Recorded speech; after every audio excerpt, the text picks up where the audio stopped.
अखन अपने सब सुन रहल छी सिंगर कुमार विजय के आवाज में।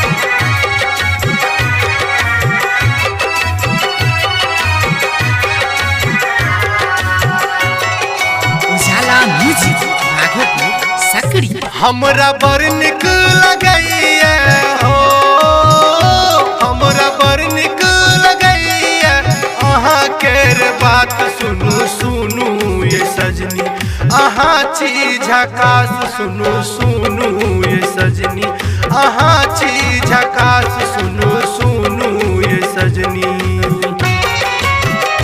हमरा बड़ निक लगैया हो, हमरा बड़ निक लगैया अहाँ केर बात सुनू सुनू ये सजनी, अहाँ छी झकास सुनू सुनू ये सजनी, अहाँ छी झकास सुनू सुनू ये सजनी।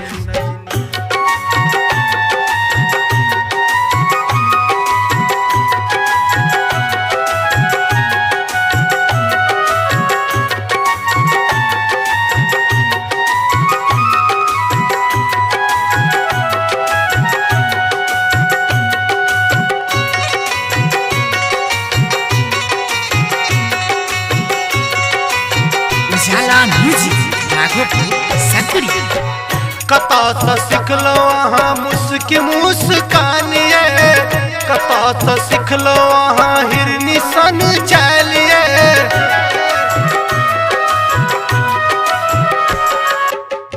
कतऽ सँ सिखलौ अहाँ मुस्की मुस्कानिए, कतऽ सँ सिखलौ अहाँ हिरनी सन चालिए।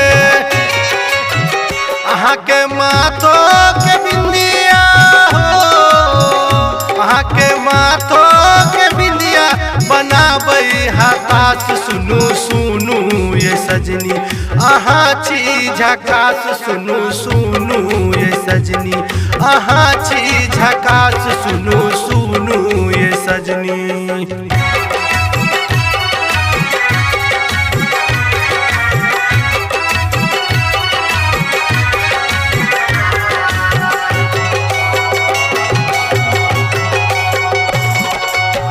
कतऽ के पायल या कतऽ के हारिए, कतऽ के झुमका या कतऽ के साजिए,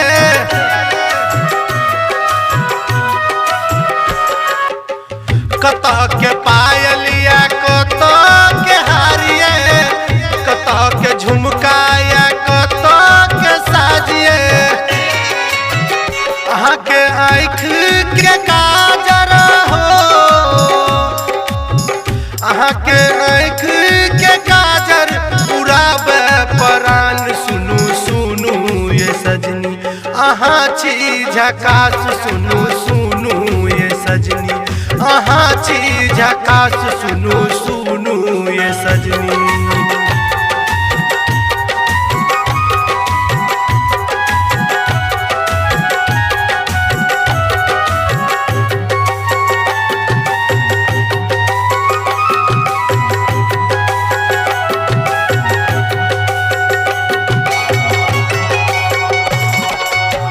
कतऽ के टी शर्ट या कतऽ के जींसिए, कतऽ सँ किनलौ अहाँ मिनी स्कर्टिए,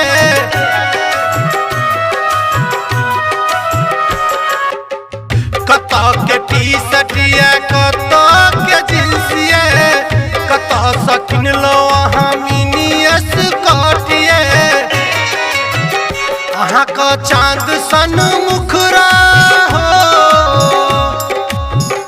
अहाँ के चाँद सन मुखरा करैया हरान सुनू सुनू ये सजनी, अहाँ छी झकास सुनू सुनू ये सजनी, अहाँ छी झकास सुनू सुनू ये सजनी। सब्सक्राइब करू हमर यूट्यूब चैनल उजाला म्यूजिक प्रेजेंट्स के आ बेल आइकन के सेहो दबाउ ताकि हमर सब नव नव ऑडियो आ वीडियो अहाँ तक तुरंत पहुंच सके।